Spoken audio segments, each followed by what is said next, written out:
Buenas noches con todos. Los saluda el profesor José González Cadeza y continuando con el desarrollo de la asignatura de microbiología, el día de hoy trataremos de conversar algunos aspectos importantes de lo que es la estructura y función de la célula bacteriana. Dentro de esta exposición se tratarán aspectos relacionados con la morfología y agrupación de las bacterias y luego trataremos algunos aspectos de la composición de la célula bacteriana. Con fines didácticos, este estudio de los distintos componentes de la célula bacteriana lo hemos compartimentalizado en tres grupos: estructuras de superficie, estructuras intracitoplasmáticas y estructuras de diferenciación.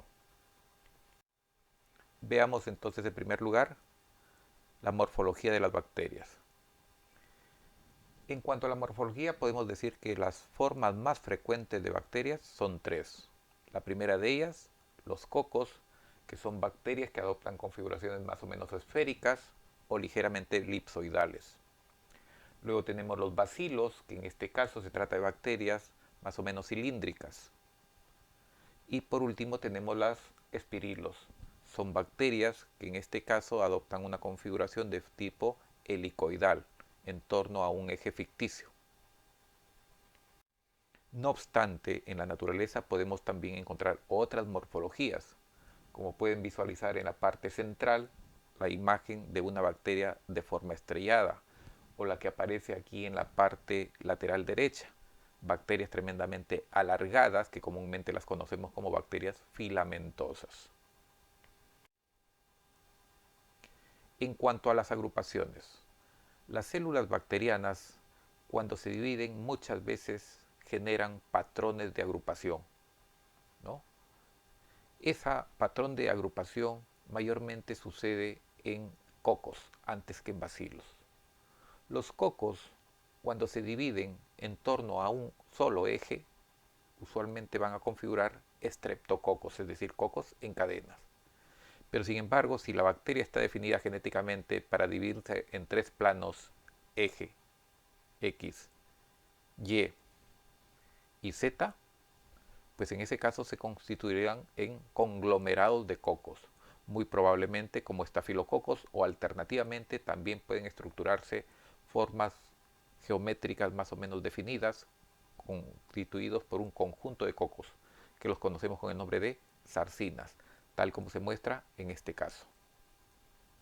También es factible ver diplococos, tétradas, eso dependiendo obviamente de el número de células que constituyen la agrupación. Hay ciertos grupos bacterianos, como por ejemplo los del género Corynebacterium, muy puntualmente Corynebacterium diphtheriae, el responsable de la difteria, que sin embargo no adopta una morfología definida, sino que es muy cambiante, eso en virtud de las condiciones físico-químicas en las cuales puede estar creciendo. Cuando tenemos una bacteria con esas características, que no muestra un patrón definido, a estas bacterias las denominamos pleomórficas. Y como repito, es muy típico en Corynebacterium diphtheriae. En cuanto al tamaño de las bacterias, de forma intuitiva, sabemos que las bacterias son bastante pequeñas, bastante diminutas. Para tener una concepción, una idea de qué tan pequeñas es, me estoy valiendo de esta figura. En la parte superior, lo que se está representando es un cabello humano. Un cabello que está amplificado aproximadamente unas 200 veces. Pero al pie de ese cabello vemos toda una colección de estructuras coloreadas, las cuales más abajo están amplificadas. Y cada una de esas figuras me está representando a su vez un determinado tipo de célula. Por ejemplo, la célula verde me está representando lo que sería un grano de polen, es decir, una célula vegetal, un eucarionte. La esfera de color lila me está representando un linfocito, una célula sanguínea, también una célula eucarionte. A su derecha, de color rojo, aparece representado lo que sería eritrocitos, nuevamente células sanguíneas, células eucariontes. Y en esa misma figura también vemos una estructura más o menos ovalada, de color crema, que en este caso se nos está representando aquí a levaduras, hongos, por lo tanto también células eucariontes. Pero inmersas dentro de esa colección de células vemos estructuras más pequeñas, que las tenemos amplificados ahora en la imagen de acá, de al lado. Y en esa amplificación vemos ya ahora la aparición de bacterias. Los cocos que aparecen de color amarillo y los bacilos que están apareciendo de color verde. ¿Cuál es el tamaño promedio de un coco? ¿Cuál es el espesor promedio? Bueno, un coco usualmente está en torno a una micra de diámetro.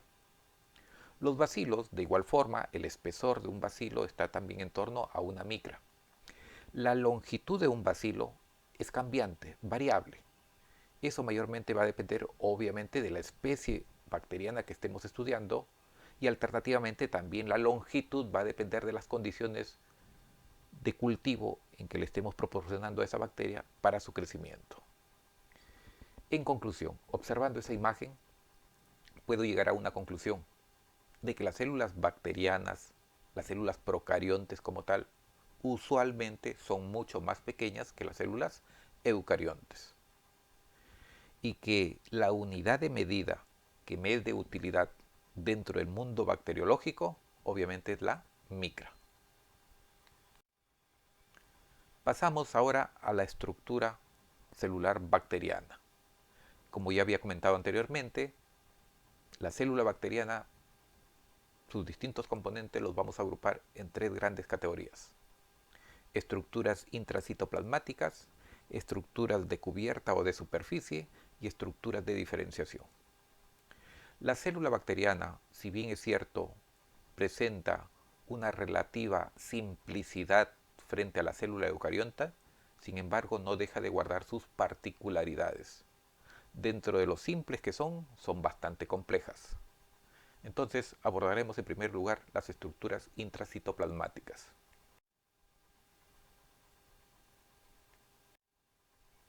La primera estructura que vamos a describir va a ser el núcleo o nucleoide. Cuando hablamos de núcleo, automáticamente asociamos la idea de el cromosoma bacteriano.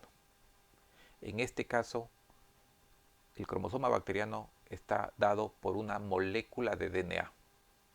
Usualmente esta es única. Una segunda característica del cromosoma bacteriano es que es una molécula circular en su gran mayoría. Hay por ahí algunas excepciones. Luego también diremos de que el cromosoma bacteriano, el nucleoide como tal, se haya ubicado principalmente en la zona central del cuerpo bacteriano. Recordemos que la célula bacteriana, al ser una célula procarionte, carece de envoltura nuclear. Y eso haría pensar que el cromosoma, el DNA bacteriano, estuviese extendido a lo largo de todo el cuerpo bacteriano. Pero no lo encontramos de esa manera, como lo vemos en la figura del lado izquierdo, sino que lo encontramos focalizado en la parte central. ¿Por qué? Eso es consecuencia de que el DNA del cromosoma bacteriano se encuentra engarzado en torno a un plegamiento de la membrana citoplasmática. Ese plegamiento comúnmente lo conocemos con el nombre de mesosoma. Entonces, en torno a ese mesosoma es que se aglomera el DNA, converge el DNA. Luego, otra de las particularidades del cromosoma bacteriano es el hecho de que siempre se nos ha inculcado la idea de que es un DNA desnudo, pues eso no es cierto. Si bien es cierto, la célula eucarionte tiene todo un conjunto de proteínas de carácter básico que son las histonas, en torno a la cual forman complejos con el DNA, pues la célula bacteriana de igual forma también tiene ciertas moléculas de carácter básico que también se acoplan, se endosan en torno al DNA, posibilitando su condensación, su compactación. Estas moléculas son principalmente poliaminas. Alternativamente, también el DNA se puede plegar en torno a ciertos núcleos o paquetes de RNA. Y esto ayudado con iones de magnesio. Otra de las características del cromosoma bacteriano es el hecho de que existe tan únicamente un juego de genes, a diferencia de lo que sería la célula eucarionte. La célula eucarionte presenta 2 juegos de cromosoma por células. Por eso es que decimos de esas células que son organismos diploides. Existen 2 alelos por cada carácter. En el caso de la célula bacteriana, su cromosoma es único. Por lo tanto, estamos hablando de un contenido haploide, un solo juego de genes nada más. Otra particularidad del cromosoma bacteriano es que los genes están contiguos uno del otro, es decir, uno está al lado del otro. No hay regiones de DNA espaciadoras, no, sino que están unos contiguos al lado del otro. Eso es importante porque eso permite hacer inferir el hecho de que en un cromosoma relativamente pequeño se puede estar almacenando relativamente bastante información genética, ¿no? Ahí en la parte central de la figura justamente se ve a una célula bacteriana la cual ha sido tratada con ciertos detergentes. Y esos filamentos que se desprenden de esa célula bacteriana no vienen a ser sino el DNA. Ese DNA, obviamente para poderlo visualizar de esa manera, ha sido impregnado con ciertas sales y de esa manera podemos ver al cromosoma bacteriano. En esa misma microfotografía también es factible que podamos observar los denominados plásmidos.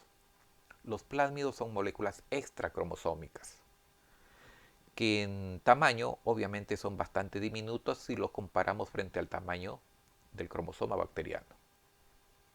Los plásmidos no contienen genes esenciales para la viabilidad de la célula bacteriana, pero sin embargo algunos plásmidos sí le pueden conferir ciertas ventajas de selección a las bacterias, como por ejemplo algunos plásmidos son portadores de genes de resistencia, de tal manera que ante alguna presión de selección generada por antibióticos, obviamente saldrán más favorecidas las bacterias que tienen estos plásmidos de resistencia.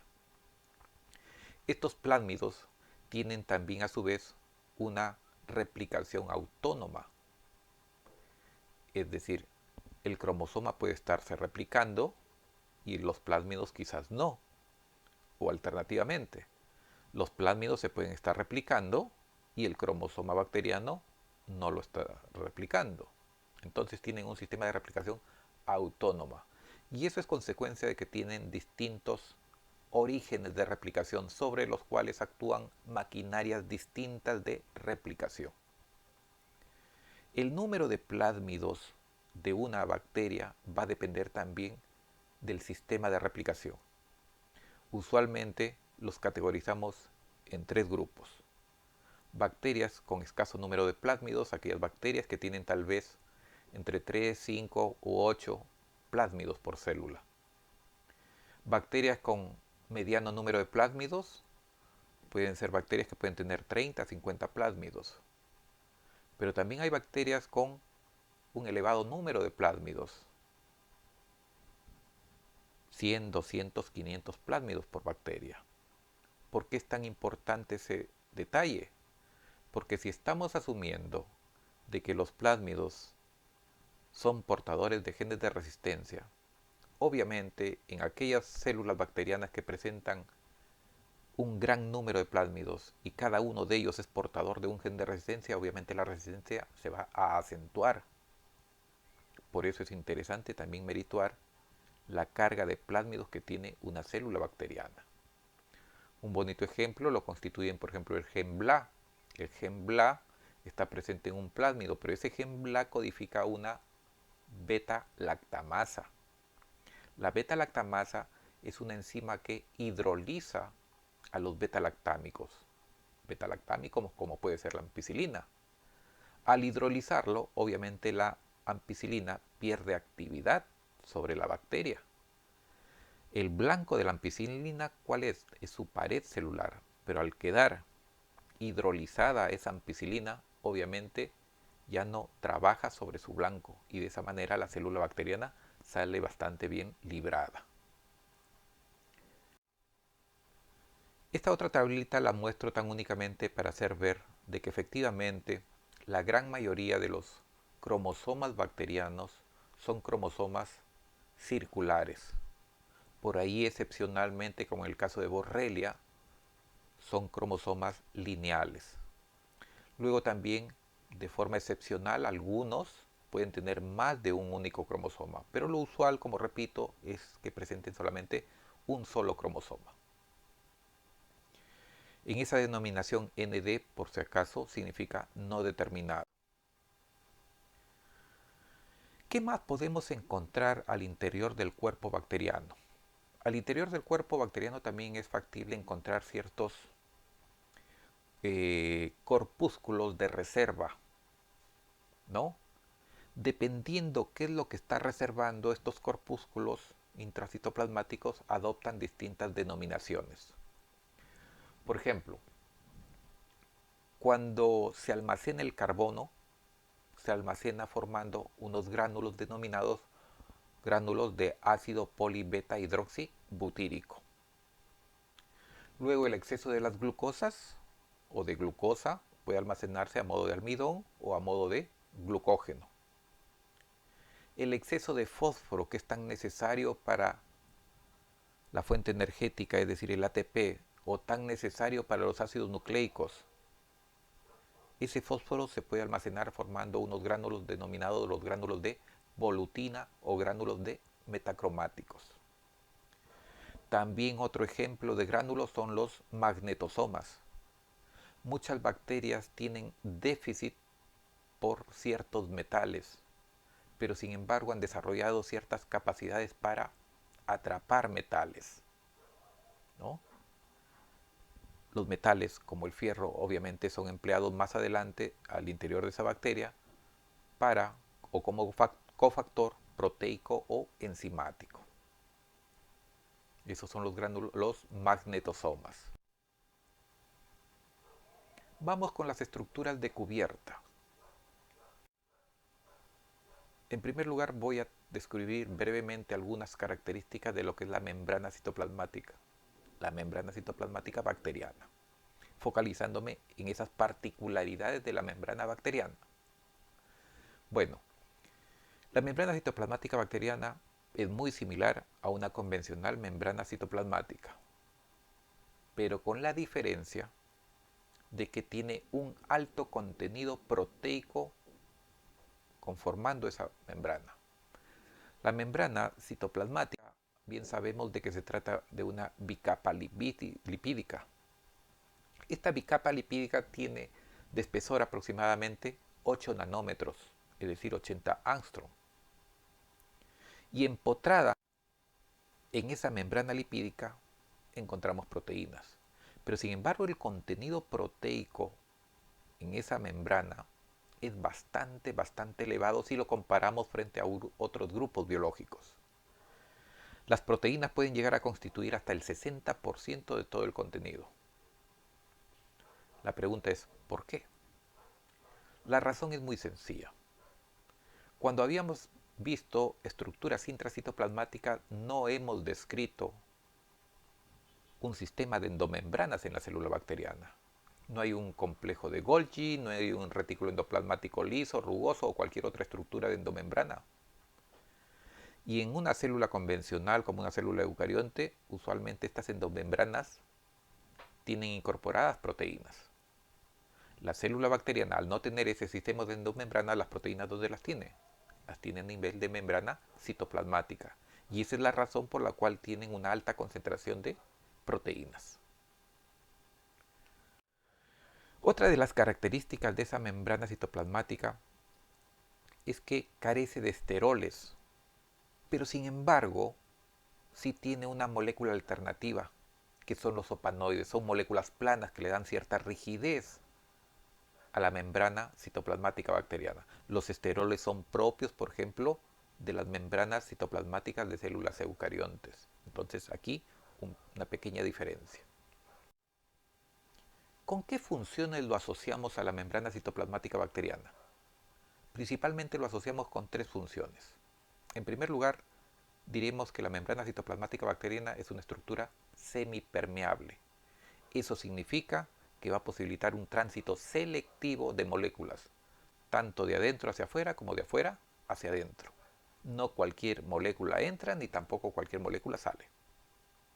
En segundo lugar, todo ese conjunto de proteínas que están incorporadas en esa bicapa lipídica cumplen de una u otra manera algún rol fisiológico.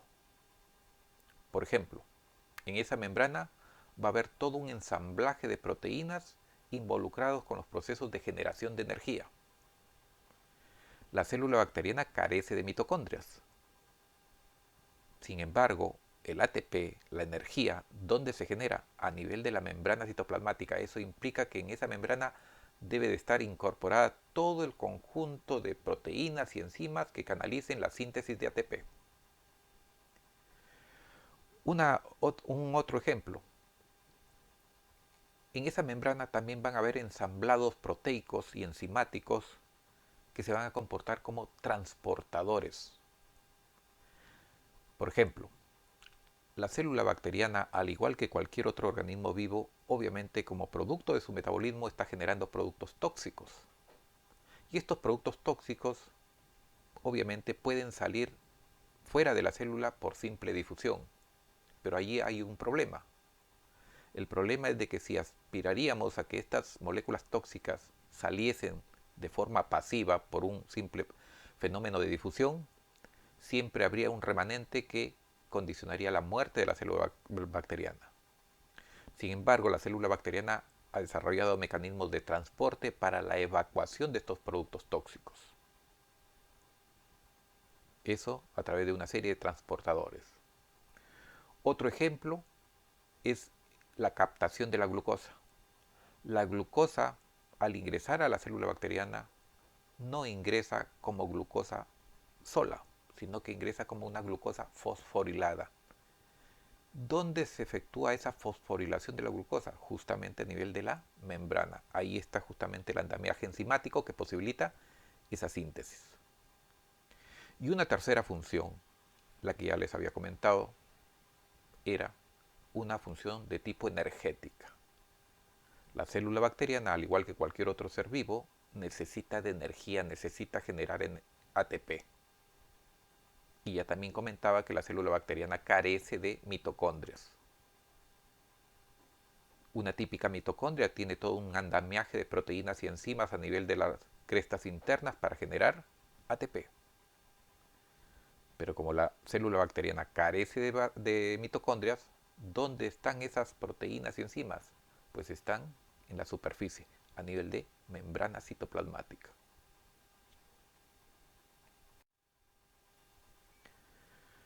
Esta última figura con respecto a la membrana citoplasmática nos hace ver justamente que los procesos de difusión en la célula bacteriana, si bien es cierto, pueden trabajar muy eficientemente, sin embargo, no darían abasto para satisfacer las distintas necesidades metabólicas de la célula bacteriana. La célula bacteriana tiene en su superficie estructuras, andamiajes proteicos y enzimáticos que posibilitan el transporte activo, el transporte pasivo, todas las modalidades, ¿no? Es por eso de que la concentración, ¿no?, externa va a posibilitar una velocidad de incremento de entrada de sustratos, de solutos, pero sin embargo sería muy insatisfactorio. Pero sin embargo, si se vale la célula bacteriana de mecanismos de transporte activo, es mucho más eficiente la entrada de solutos. Y eso lo vemos justamente representado en la gráfica de color verde. Estos sistemas de transporte, estos sistemas de flujo, obviamente están debidamente regulados, de tal manera que si la célula bacteriana llegase a satisfacer sus necesidades o demandas por un determinado sustrato, sencillamente estos sistemas de transporte o de flujo sencillamente se cancelan, como vemos la llegada a esa meseta en la cinética verde. En cuanto a la pared celular es una estructura que está por afuera de la membrana citoplasmática. ¿Cómo es la pared celular desde el punto de vista físico? Pues desde el punto de vista físico la pared es una estructura bastante dura, bastante rígida, pero sin embargo bastante porosa. La pared celular básicamente le confiere protección a la célula bacteriana. ¿Protección contra qué? Principalmente contra los fenómenos de lisis. Yo quiero que se imaginen a la pared celular como si fuese una llanta, donde el látex de la llanta recubre a quién? Al bladder.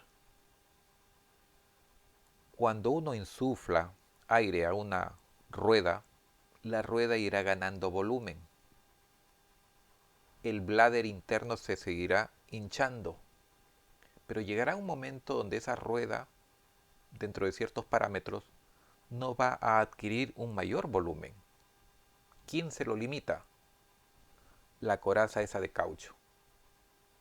En el caso de la célula bacteriana, sucede algo parecido. La célula bacteriana en su interior genera alta presión osmótica. Pero sin embargo esa célula bacteriana no estalla, no se lisa. ¿Por qué? Porque tiene casualmente esa coraza llamada pared celular. Entonces, como repito, confiere una protección a esa célula bacteriana. Químicamente, ¿de qué está constituido la pared celular?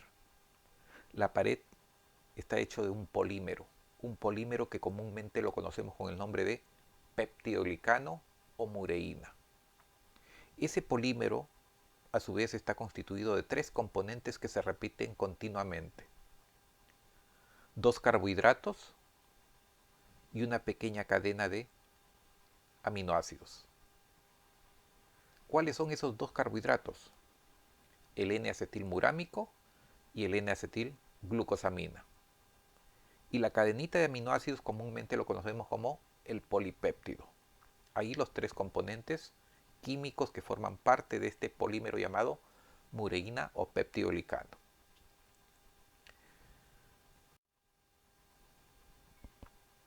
Estos 3 componentes en los distintos grupos bacterianos, sin embargo, no se ensamblan de la misma manera. Consecuencia de ello es que se ha dado lugar a que hayan 2 grandes grupos de bacterias: las gram positivas y las gram negativas. En este momento voy a pasar a describir algunas de esas diferencias entre estas gram positivas y estas gram negativas. Bien, en la imagen que se les presenta, en la imagen del lado izquierdo se está representando el perfil de una bacteria gram positiva, y en la imagen del lado derecho el perfil de una bacteria gram negativa. Pues analicemos. Esta pequeña banda de color celeste que ustedes ven me está representando la membrana citoplasmática, y la banda marrón es la pared celular, una pared hecha de peptidoglicano o mureína.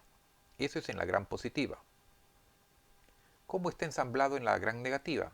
Nuevamente, la banda celeste me está representando la membrana citoplasmática, y el peptidoglicano, observen esto, es esta simple línea.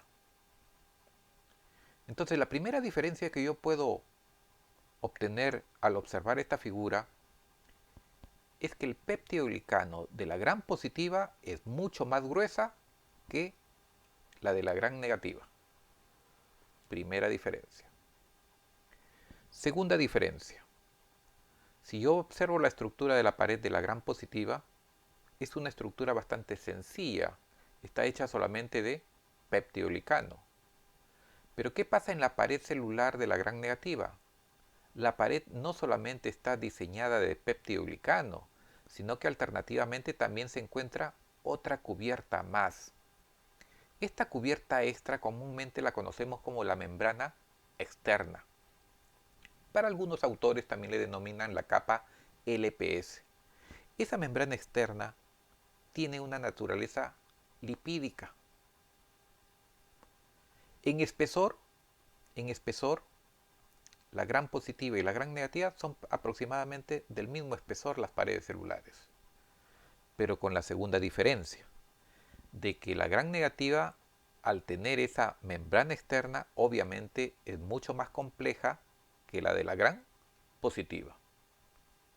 Segunda diferencia.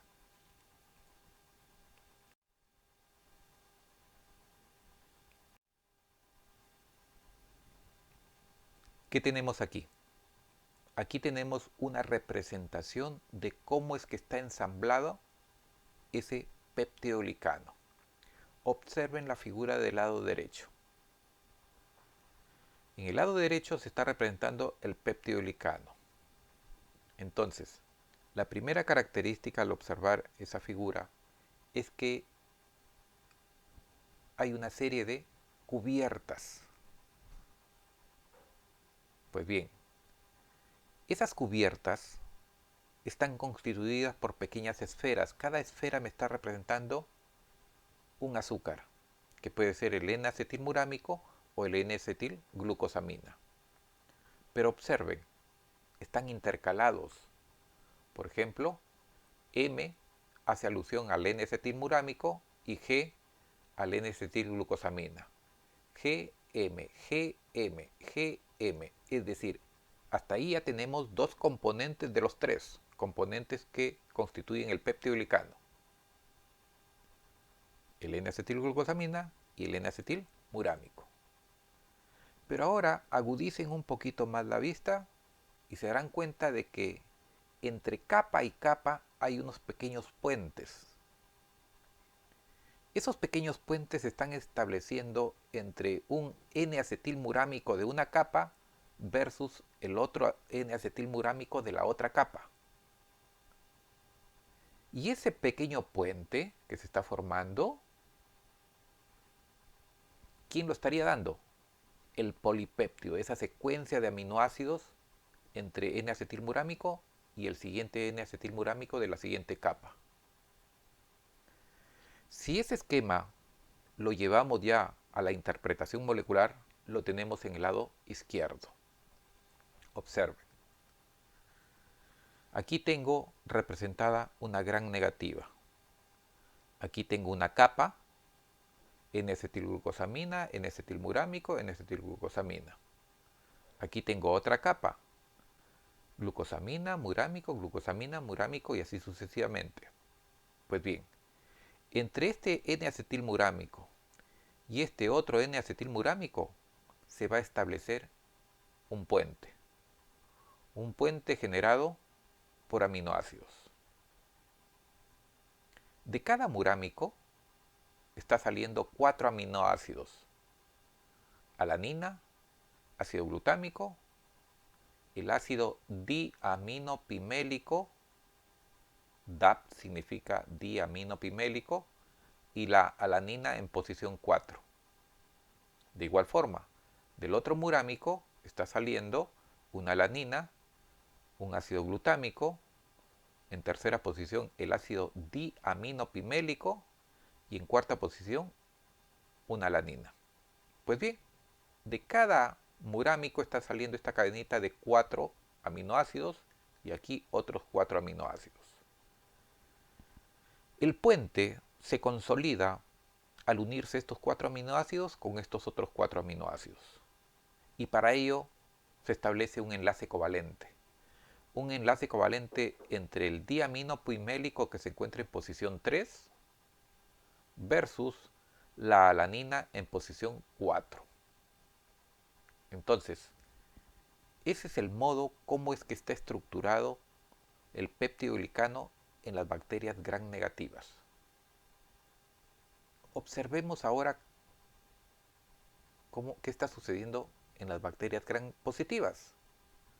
Nuevamente, aquí estoy con una gram positiva. Tengo una capa N-acetilglucosamina, N-acetilmurámico, N-acetilglucosamina. Y aquí otra capa, N-acetilglucosamina, N-acetilmurámico y N-acetilglucosamina. Y observen, de cada murámico nuevamente salen 4 aminoácidos. ¿Pero qué aminoácidos? Alanina, ácido glutámico y observen aquí, en tercera posición, en las gram positivas, no está el ácido diaminopimélico. En vez de ese ácido está presente la lisina. Y en cuarta posición, si se mantiene, sigue siendo la alanina. Si vemos esta secuencia, de igual forma, a partir de este murámico, también se va a repetir. Alanina, ácido glutámico, en tercera posición la lisina y en cuarta posición la alanina. Entonces aquí surge la tercera diferencia entre gram positivas y gram negativas. La tercera diferencia entonces radica en la composición de ese polipéptido. En las gram negativas, en posición 3, se tiene el ácido diaminopimélico, mientras que en las gram positivas, en posición 3, tenemos la lisina. Tercera diferencia. Una cuarta diferencia surge aquí también, de que al establecerse la unión de estos 4 aminoácidos con estos otros 4 aminoácidos en las gram positivas, sin embargo, hay un pequeño puente dado por 5 glicinas. Esta estructura de 5 glicinas convencionalmente lo conocemos con el nombre de la pentaglicina. Pero nuevamente, el enlace covalente también se establece entre la posición 3, que ahora está dada por la lisina, con la posición 4 de la alanina de la otra cadena del polipéptido. Entonces surge la cuarta diferencia, que la pentaglicina es propia de gram positivas, mientras que las gram negativas carecen de pentaglicina.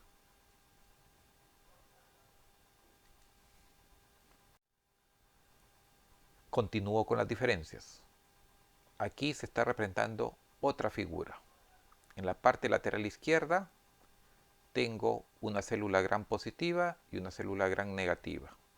De cada una de ellas estoy retirando una pequeña sección de su superficie, que lo tengo tremendamente amplificada en la parte superior.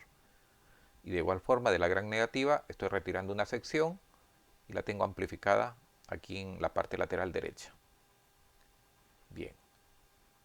Entre estas dos figuras hay aspectos diferentes. En la gram positiva va a haber la presencia de ciertas moléculas muy propias de las gram positivas. ¿Qué tipo de moléculas? Unos ácidos. ¿Qué tipo de ácidos? Vamos a encontrar ahí a los ácidos teicoicos, teicurónicos y lipoteicoicos. Estos ácidos son propios de gram positivas. El rol fisiológico que tienen estos ácidos son principalmente moléculas de adhesión.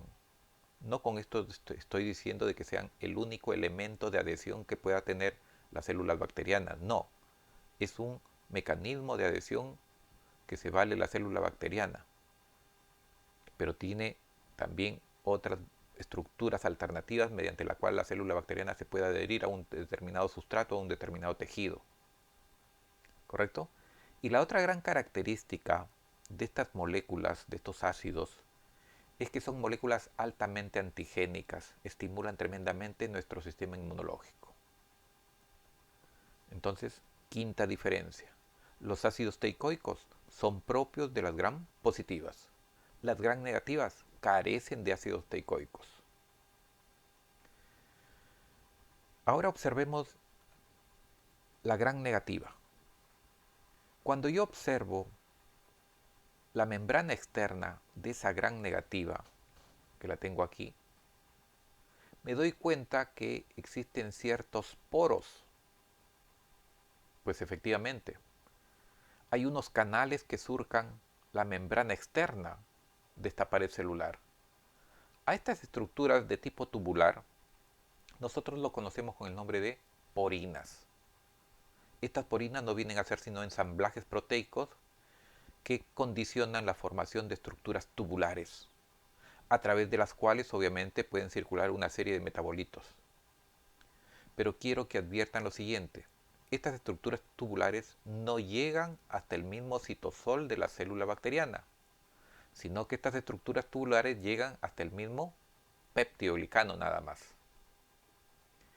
Estas llamadas porinas están presentes en las gram negativas, pero sin embargo las gram positivas carecen de porinas.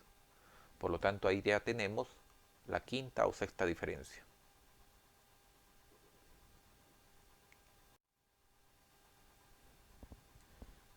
Esta otra figura la coloco para manejar dos conceptos, lo que es un protoplasto y un esferoplasto. La célula bacteriana puede estar sujeta a la desintegración de su pared celular. Por ejemplo, podemos efectuar tratamientos con lisozima. La lisozima es una enzima que está presente en muchas secreciones nuestras y que forma parte de nuestro sistema inmunológico. Esta lisozima, por ejemplo, hidroliza los enlaces 1,4 de las uniones entre el N-acetilmurámico y el N-acetilglucosamina. Entonces desintegra las paredes celulares. Si la célula bacteriana yo la someto a una determinada concentración de sacarosa con el propósito de que retirándole la pared celular quede en condiciones isotónicas, estoy hablando de un protoplasto, cuando la célula bacteriana ha desnudado completamente o se ha liberado de su péptido glicano completamente. Eso es un protoplasto. Por el contrario, si en ese procedimiento quedaran vestigios o restos de peptidoglicano aún en la superficie de la célula bacteriana, no hablo de protoplastos, estoy hablando de esferoplastos. Esto es importante, lo comento porque surge una interrogante. ¿Todas las células bacterianas presentan pared celular? Pues no. La gran mayoría de las células bacterianas sí presentan pared celular. Pero sin embargo, por ahí existen algunos grupos bacterianos que carecen de pared celular, como es el caso de las ricketsias. Y muchas de ellas a veces son gérmenes que causan patologías en el ser humano. La segunda pregunta que estará surgiendo como una interrogante será, pero si no tienen pared celular, entonces estas células fácilmente morirán. Pues no. Estas células, para quedar libradas de una posible lisis consecuencia de la presión osmótica, estas células, como las riquecias, hoy conviven al interior de otras células, es decir, son parásitas de otras células, porque de esa manera regulan la presión osmótica en el interior de la célula hospedera y de esa manera pueden mantenerse viables. La particularidad también de estos grupos bacterianos que carecen de peptidoglicano es que también tienen una membrana citoplasmática relativamente mucho más rígida y esto hasta cierto punto les permite tolerar ciertas condiciones de presión osmótica.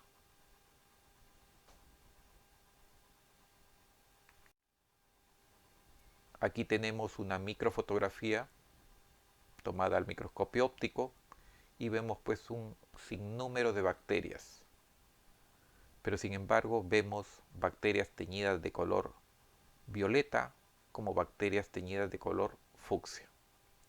Las bacterias teñidas de color violeta nosotros las denominamos gram positivas y las teñidas de color fucsia las denominamos gram negativas. El fundamento de la coloración gram será motivo de explicación en una sesión práctica. Pasamos a otra estructura de superficie. Me estoy refiriendo a los flagelos. Aquí justamente estoy mostrando una animación de una bacteria con flagelos. Obviamente los flagelos se constituyen en las estructuras de locomoción de la bacteria. En bacteriología no exactamente le llamamos locomoción, la denominación correcta es motilidad. Motilidad positiva si la bacteria puede desplazarse, motilidad negativa si la bacteria no puede desplazarse. Al ver esta animación, yo saco dos conclusiones de los flagelos desde el punto de vista estructural. En primer lugar, diré que son estructuras bastante grandes, largas, que alcanzan varias veces el tamaño del cuerpo bacteriano. Y la segunda característica al observar la animación es que son estructuras bastante flexibles, a modo de látigos. Eso es entonces desde el punto de vista físico los flagelos. Los flagelos estructuralmente están constituidos de proteínas en su totalidad. Esas proteínas que lo constituyen comúnmente las denominamos bajo el nombre genérico de flagelinas. Pueden haber distintos tipos de flagelinas que constituyen a un flagelo. Los flagelos tienen un proceso de síntesis continuo. Los procesos de erosión, los procesos de cizalla, están eliminando continuamente flagelos. Por lo tanto, la célula bacteriana se ve en la necesidad de seguir sintetizándolos de forma continua.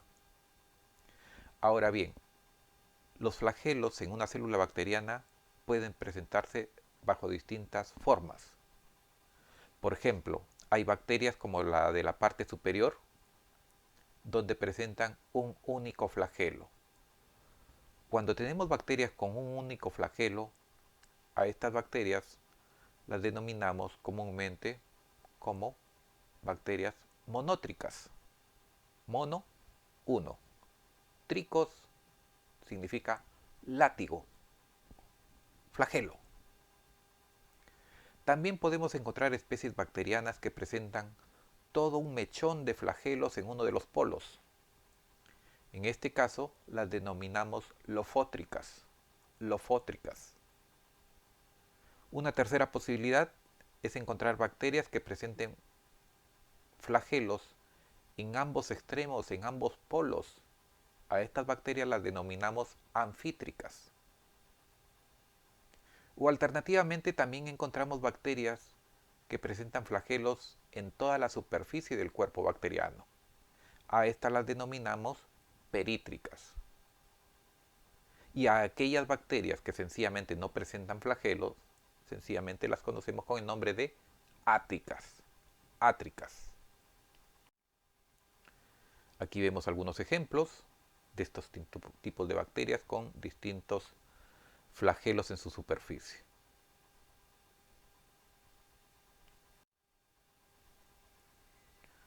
¿Cómo está estructurado un flagelo? Un flagelo, con fines de estudio, está compartimentalizado en tres componentes. Un primer componente que es el llamado cuerpo basal. El cuerpo basal es un conjunto de discos que nacen desde la misma membrana citoplasmática, atraviesan el peptidoglicano. En este llamado cuerpo basal es donde se genera la fuerza motriz para el movimiento del flagelo. Este movimiento es un movimiento de tipo rotacional, es decir, un movimiento en el cual este eje gira en torno a sí mismo. Un segundo componente es el codo o gancho, el cual es una estructura curvada. Quizás para muchos puede ser intrascendente este hecho, pero sin embargo, el hecho de que presente una estructura curvada posibilita de que el flagelo tenga un movimiento de tipo infundibuliforme, es decir, a modo de embudo. En otras palabras, ese flagelo con ese movimiento se comporta como una hélice para la propulsión de la bacteria. Y por último, tengo el tercer componente, que es el filamento o el flagelo propiamente dicho, ¿no? Que ya es la estructura tremendamente alargada. Es así como se ensambla entonces los flagelos. Otro componente de superficie son los pilis o fimbrias. Fijemos nuestra atención en la figura del lado derecho. Tengo una bacteria y en su superficie veo que hay el desprendimiento ahí de un flagelo. Ya decía que era fácil de reconocer por su longitud y por lo flexible que se muestra. Pero sin embargo, en la superficie de esa bacteria vemos pequeñas estructuras. Esas estructuras, a modo de pequeñas cerdas, comúnmente los conocemos con el nombre de pilis o fimbrias. Estas fimbrias, dependiendo de la función que cumplen, los podemos clasificar en dos tipos de pilis o fimbrias.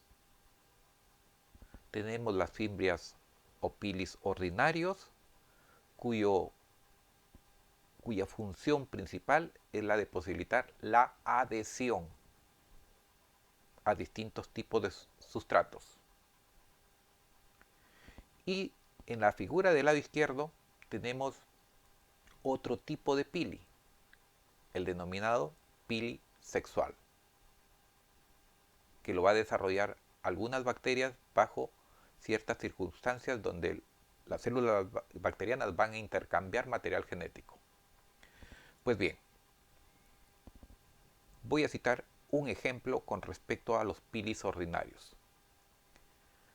Los pilis, al igual que los flagelos, también están constituidos de proteínas. Estas proteínas de los pilis comúnmente las denominamos con el nombre de pilinas. Pero vean lo interesante. En esas pilinas, sin embargo, pueden haber proteínas muy especializadas que van a tener la particularidad de unirse a ciertos receptores celulares. Estas proteínas comúnmente las conocemos con el nombre de adhesinas. Y estas adhesinas muchas veces son las determinantes de la especificidad de una infección. Y aquí el ejemplo. Un ejemplo bastante conocido, pero que sin embargo bastante aleccionador. En el caso de la Neisseria gonorrhoeae, el gonococo responsable de la gonorrea. La gonorrea, cuando sucede la infección, esta se inicia usualmente a nivel de la uretra o también se inicia tal vez a nivel de la cavidad bucal. ¿Por qué es que este gonococo no inicia el proceso infeccioso en otros sitios anatómicos? Pues no se inicia en otros sitios anatómicos por la sencilla razón de que la bacteria, el gonococo, presenta en su superficie adhesinas muy especializadas que se unen tan únicamente al tejido epitelial cúbico. ¿Y dónde encontramos tejido epitelial cúbico? Justamente a nivel de la uretra. Y también lo tenemos en la cavidad bucal. Es decir, esos son los sitios anatómicos en los que usualmente se inicia el proceso infeccioso de la gonorrea. Pero ¿quién dio esa especificidad? Las adhesinas presentes en la superficie de esos pilis del gonococo. En segundo lugar, con respecto a los pilis sexuales. Las células bacterianas, a pesar de que son células relativamente más sencillas, a lo largo de su historia evolutiva, también han desarrollado ciertos mecanismos de intercambio de material genético. Uno de esos procesos mediante los cuales se posibilita este intercambio es un proceso conocido con el nombre de conjugación bacteriana. En el caso de la conjugación bacteriana, necesariamente van a participar dos células bacterianas. Una célula donadora del material genético, que comúnmente la conocemos como célula macho, y una célula receptora del material genético, que comúnmente la conocemos como célula hembra. Pues bien, cuando se da este intercambio de material genético, la célula macho tiene que establecer un contacto físico con la célula hembra. Y se vale, para establecer del contacto físico, se vale del hecho de tener que estructurar un pili tremendamente largo. Y cuando ese pili tremendamente largo toma contacto con una célula hembra, el pili se va despolimerizando. Se va despolimerizando de tal manera que ese pili se va cortando. Ese pili se comporta como un elemento de tracción y llega un momento en donde sencillamente las dos células bacterianas toman contacto físico. Tomando contacto físico se establece un puente a nivel de la pared celular de ambas células y a través de ese puente se da el intercambio de material genético. ¿Qué es lo que se intercambia mayoritariamente? Lo que se intercambia esencialmente son plásmidos. Entonces, este proceso, que se los he explicado de una manera muy abreviada, lo conocemos como conjugación bacteriana. Pero lógicamente, la estructura clave en la participación de esta transferencia genética fue el pili sexual. Aquí vemos una microfotografía de todo un conjunto de células bacterianas y entre ellos los pilis sexuales. Y también se están mostrando pilis ordinarios en la superficie de cada una de estas bacterias.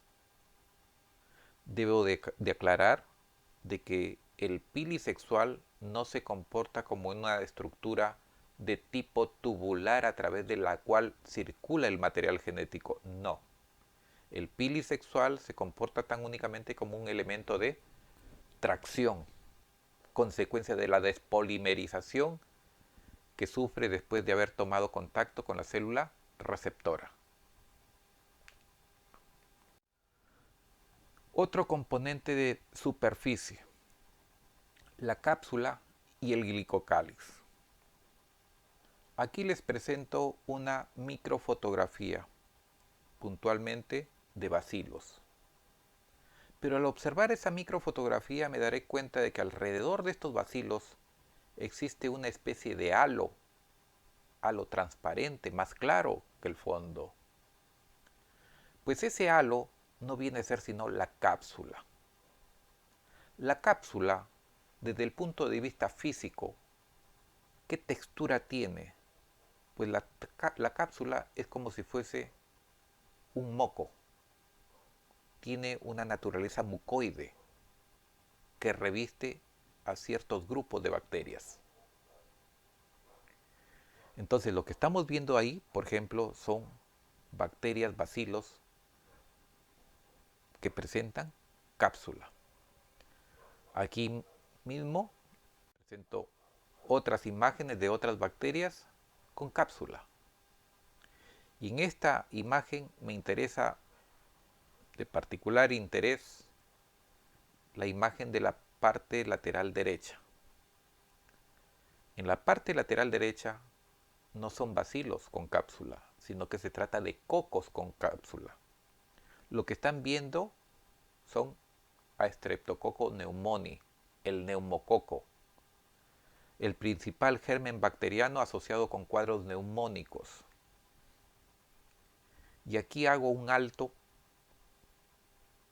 para introducir un concepto. ¿Cuál es ese concepto? Factor de virulencia. ¿Un factor de virulencia qué es? Un factor de virulencia es una cualidad, un carácter que tiene el germen para producirme enfermedad en el hospedador. En este caso, ahora que estamos tratando de cápsula, estoy colocando una microfotografía del neumococo, del Streptococcus pneumoniae. Y se darán cuenta que tiene una cápsula muy desarrollada. Esa cápsula del neumococo se constituye en su principal factor de virulencia. Este neumococo, cuando llega a tracto respiratorio inferior, me puede generar cuadros neumónicos.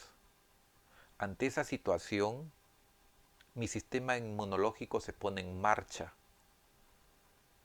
¿Quiénes participan principalmente en esos primeros instantes de la infección? Mis macrófagos, mis fagocitos. Van a concurrir al sitio de infección y van a comenzar a fagocitar a las bacterias invasoras de ese tejido. Nuestros macrófagos, nuestros fagocitos van a fagocitar a estas bacterias. Al interior de nuestros fagocitos, las bacterias deberían de ser eliminadas. Usualmente son eliminadas como consecuencia de dos cosas. De que los fagocitos comienzan a liberar enzimas proteolíticas para destruir al germen. Pero alternativamente, el macrófago, el fagocito, también lo puede destruir a esas bacterias como consecuencia de formar unas estructuras denominadas los fagolisosomas. Y en esos fagolisosomas, ¿qué hay? Hay toda una colección de productos tóxicos que comúnmente los conocemos como EROS, especies reactivas de oxígeno, que son moléculas altamente reactivas y que pretenden eliminar a esa bacteria extraña. Pero ¿qué pasa con el neumococo? El neumococo, al tener esa coraza de moco, tanto las enzimas proteolíticas como conjuntamente los EROS no ingresan al cuerpo bacteriano. Por lo tanto, las bacterias quedan bastante bien libradas del ataque de los macrófagos. Entonces, en este caso, se sostiene que la cápsula de la bacteria, del neumococo, se constituye en su principal factor de virulencia, en la principal característica que tiene el germen para producirle daño al huésped.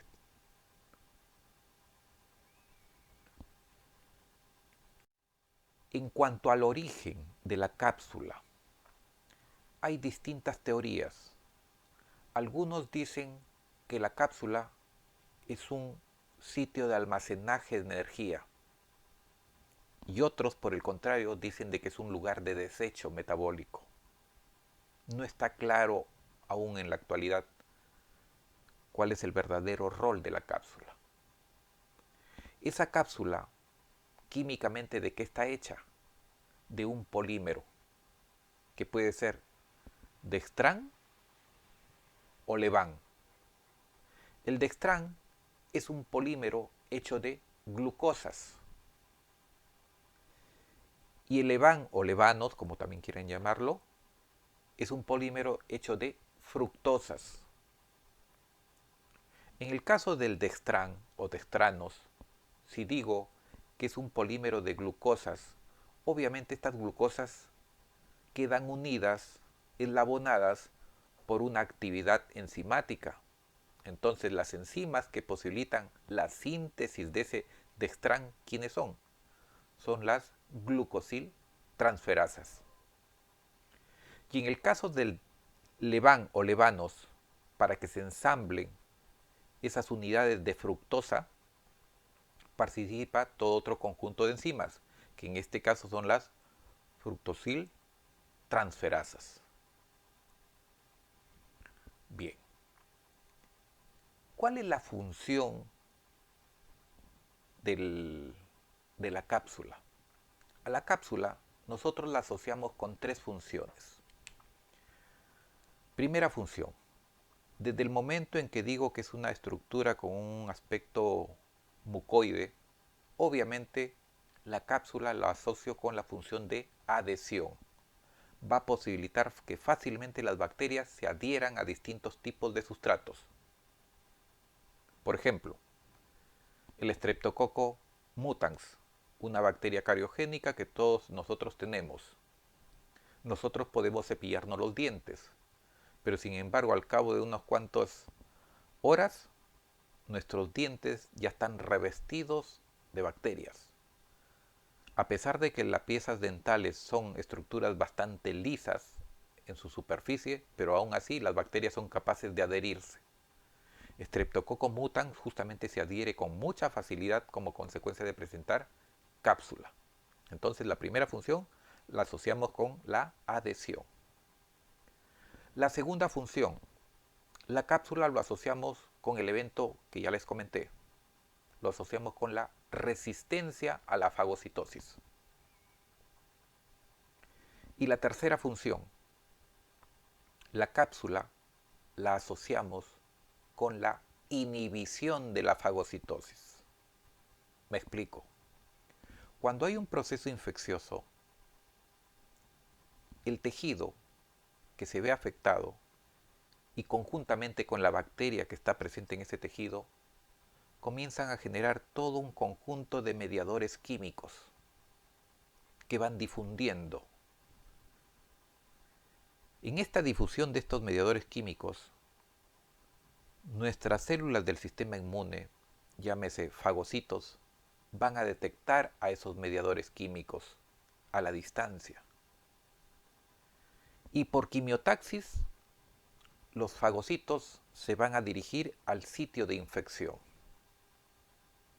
¿A qué? A fagocitar, obviamente. Eso es el evento que usualmente sucede. Pero ¿qué pasa cuando el proceso infeccioso es generado por bacterias capsuladas?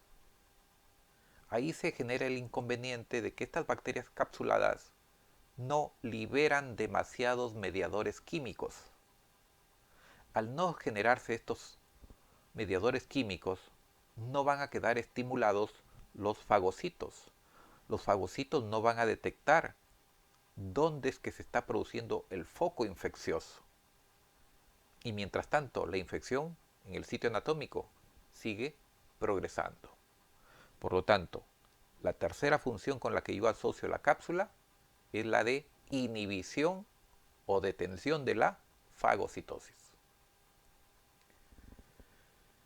Cuando estudiamos la cápsula, surge también otro término, glucocálix.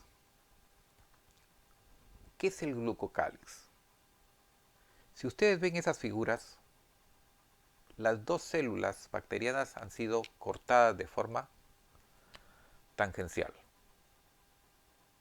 Y vemos que en su superficie tiene ese polímero, Dextran o Levan, va a depender mucho de la especie bacteriana.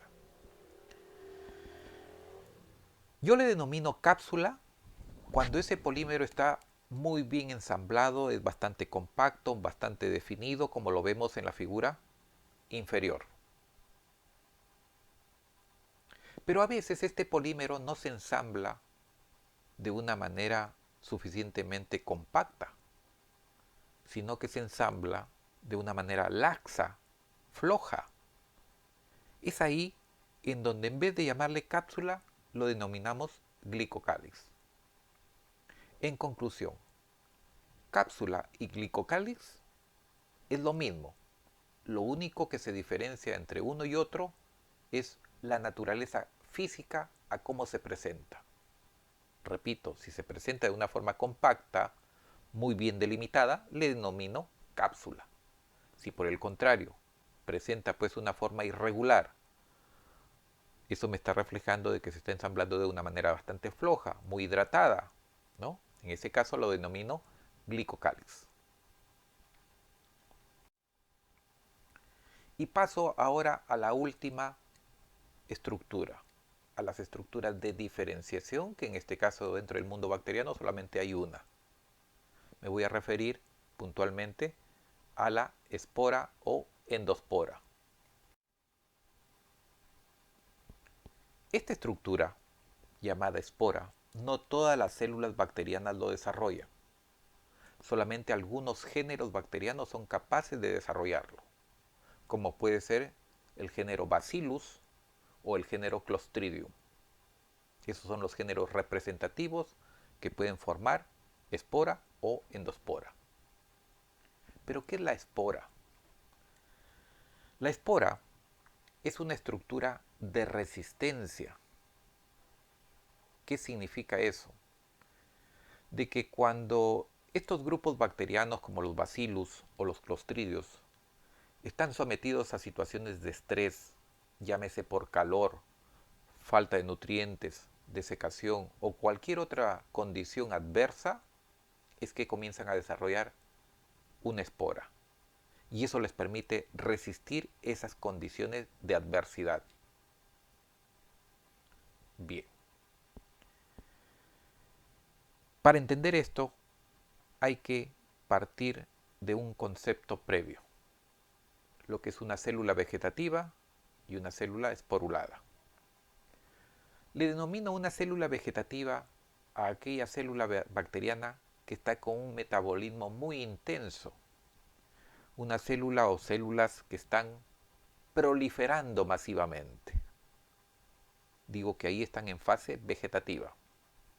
Y el caso antagónico a ello es la espora.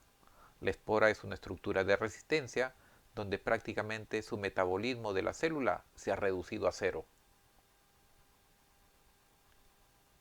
Tiene una fase de latencia, entre comillas, de hibernación, la célula bacteriana.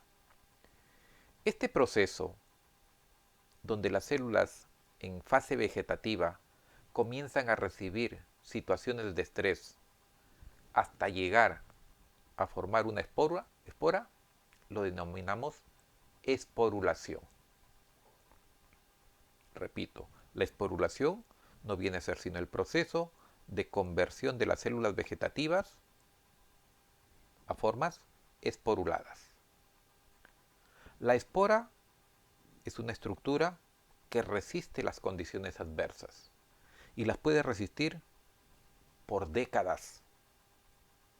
Pero si esta espora a futuro llegara a tener nuevamente las condiciones favorables, del estado de espora pasa nuevamente a la fase vegetativa. Este proceso de conversión de espora a la fase vegetativa comúnmente lo conocemos como germinación. Ambos procesos, tanto el de germinación como el de esporulación, son eventos que tardan varias horas. Eso quiere decir que durante la situación de estrés que está atravesando esas células bacterianas, es muy probable que muchas de ellas sencillamente sean destruidas. Pero sin embargo, una buena fracción de ellas sí logre esporular. Bien. Pero ¿qué lo hace distinto una espora frente a una célula vegetativa? ¿Qué tiene en particular una espora frente a una célula que está con un metabolismo muy activo? ¿Cuáles son las características de esta espora? La espora sigue siendo una única célula que está de forma latente, resistiendo esas condiciones de adversidad. Pues veamos algunas características de esa espora. ¿Por qué es que se hace tan resistente a las condiciones adversas? Bueno, en primer lugar, diremos de que la espora es una estructura muy deshidratada. Prácticamente pierde todo el agua. Pero esa pérdida de agua, sin embargo, lleva a un problema. De que las grandes moléculas, las biomoléculas que conforman esa célula, correrían el riesgo de desintegrarse consecuencia de la carencia de agua. Pues bien, ¿cómo lo soluciona la célula bacteriana? Que paralelamente a cómo va deshidratándose, la célula bacteriana comienza a elaborar un compuesto, el dipicolinato de calcio. El dipicolinato de calcio se comporta como un buffer que le permite proteger a las principales biomoléculas de la célula bacteriana, principalmente el DNA, principalmente el cromosoma.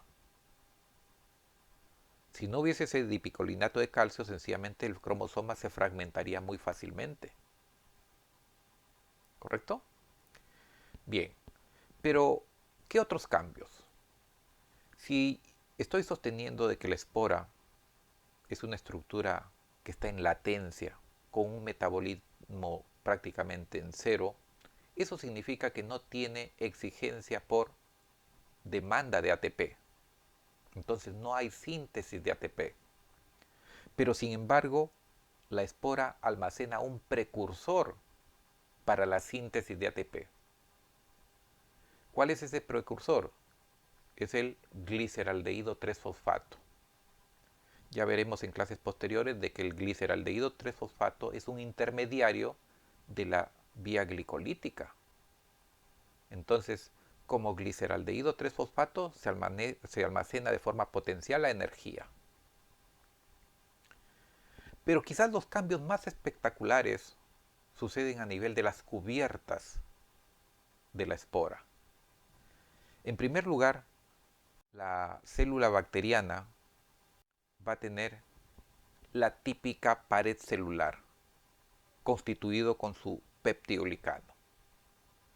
Pero alternativamente también va a haber otra cubierta más, que en este caso le llamamos la corteza. La corteza, en este caso, tiene la misma composición que la pared celular típica, es decir, la misma composición a la del peptidoglicano, pero con la diferencia de que tiene menos enlaces cruzados, es decir, no va a presentar muchos polipéptidos o puentes entre capa y capa. Por eso se caracteriza la corteza. Otra cubierta más es la denominada capa, y esa capa quizás sea la principal responsable de la tolerancia de la espora frente a esas condiciones adversas. Esa capa está compuesta de un componente muy similar a la quitina. La quitina, recuerden que es un polisacárido. Un polisacárido bastante duro, que usualmente lo encontramos en el exoesqueleto de insectos, en los crustáceos. Es decir, eso ya les da a ustedes una idea de qué tan dura es esta capa. Entonces, esta capa es una de las principales respuestas para explicar por qué es que se hace tan tolerante, tan resistente la espora. Y por último, también puede tener otra cubierta más, que es el denominado exosporio. El exosporio no viene a ser sino una cubierta de lípidos. Por cuestión de simplicidad, yo solamente he esgrimido unas cuatro cubiertas que forman parte de la espora.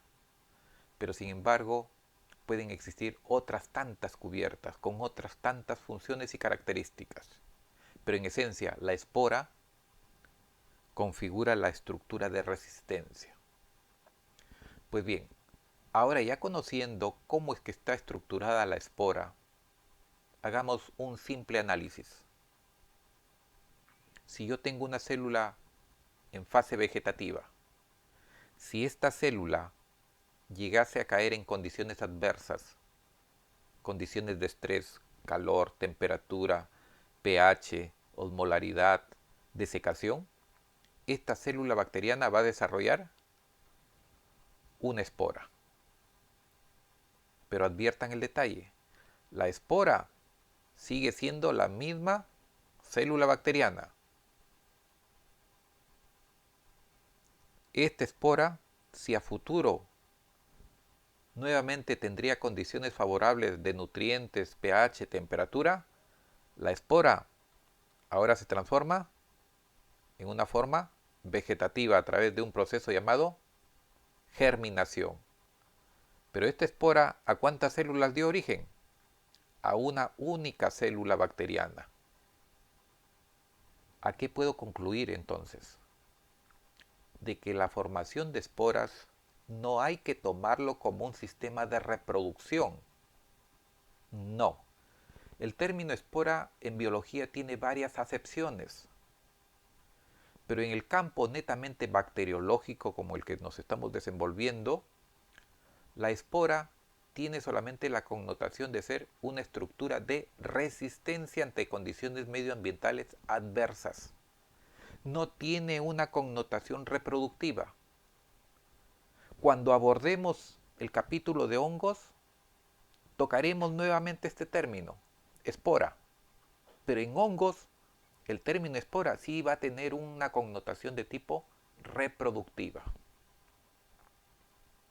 Espero que haya quedado claro. Otro detalle, otro detalle.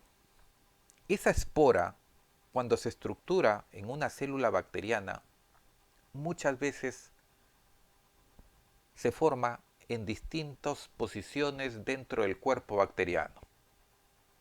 A veces la espora se ensambla en la parte central. Entonces diré que se trata de una bacteria con espora central. Otras veces la espora se ensambla en la parte subterminal. Se tratarán de bacterias con espora subterminal.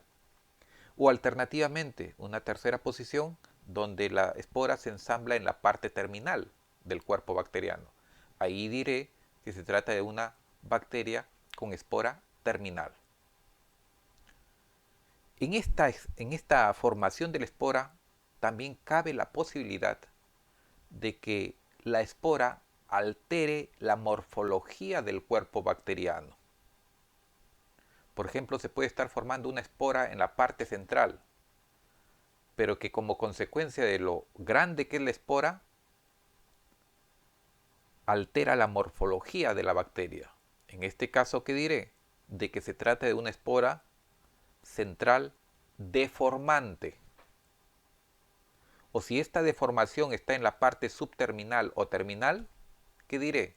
Se trata de una endospora o espora subterminal deformante o espora terminal deformante. Eso es importante tenerlo en cuenta porque muchas veces esto nos orienta al diagnóstico, nos orienta a la identificación del germen que puede ser responsable de un proceso infeccioso, como en el caso, por ejemplo, de los distintos clostridios o de los distintos bacillus. En esta última imagen es solamente una representación de todas las fases que involucra la formación de la espora. Ya decía de que tanto en el proceso de esporulación como en el proceso de germinación tardan varias horas. Hay grupos bacterianos que para generar la espora por lo menos demoran unas 8, 10 o 12 horas. Entonces no pensemos de que se trata de una formación rápida. Y claro, a lo largo de esas horas de formada esa espora, obviamente muchas células bacterianas dentro de esa población seguramente van a perecer, van a morir.